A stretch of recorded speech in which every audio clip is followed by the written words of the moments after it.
the product owner, and the product backlog. Do you remember what is a product? A product is a vehicle to deliver value. It has a clear boundary, known stakeholders, and well-defined users and customers.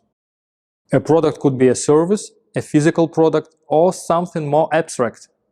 Who is accountable for this product being good, useful, valuable, and successful? The product owner. Developers are the people in the Scrum team that are committed to creating any aspect of the product. But the person accountable for maximizing the value of the product resulting from the work of the Scrum team is the product owner. So we come to the first accountability of the Scrum team, the product owner. The important point here is that it is not the amount of work that being maximized, not the number of product characteristics created, but the value delivered. Every job that is needed to create, develop, and improve the product is collected in the product backlog. But these jobs are not just placed there, they are in order and are being gradually refined. So we come to the first Scrum artifact, the product backlog. The product backlog is an emergent, ordered list of what is needed to improve the product. Its elements are called product backlog items. The product backlog lists all the features, functions, requirements, enhancements, and fixes that constitute to the changes to be made to the product in the future. It is a single source of work undertaken by the Scrum team. So the product owner maximizes the value of the product resulting from the work of the Scrum team. How does the product owner maximize the value? By effectively managing the product backlog. This person is accountable for this.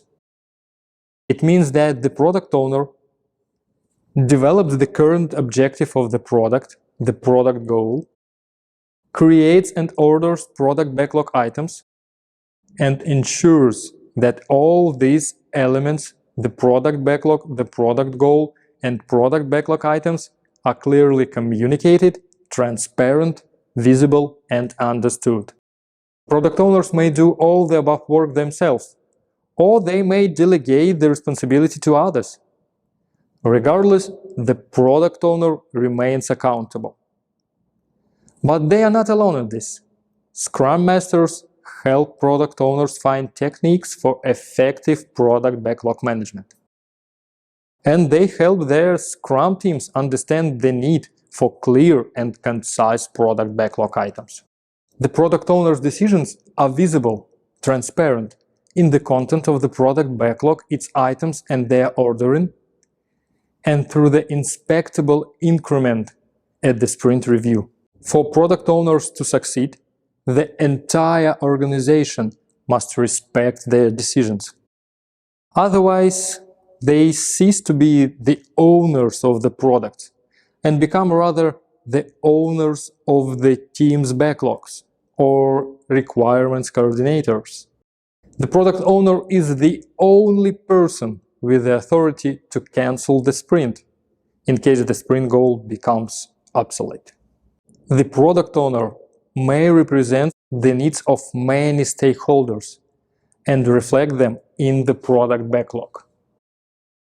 But the product owner is only one person, not a committee. If someone wants to change the product backlog, they can do it by trying to convince the product owner. The product owner is part of the Scrum team and is available to its members throughout the sprint. The product owner plays a particularly active role during the sprint planning and sprint review events. For example, before the sprint planning, the product owner ensures that all attendees are prepared to discuss the most important product backlog items and how they map to the product goal. And then, during the sprint planning, the product owner proposes to the Scrum team how the product could increase its value and utility in the current sprint.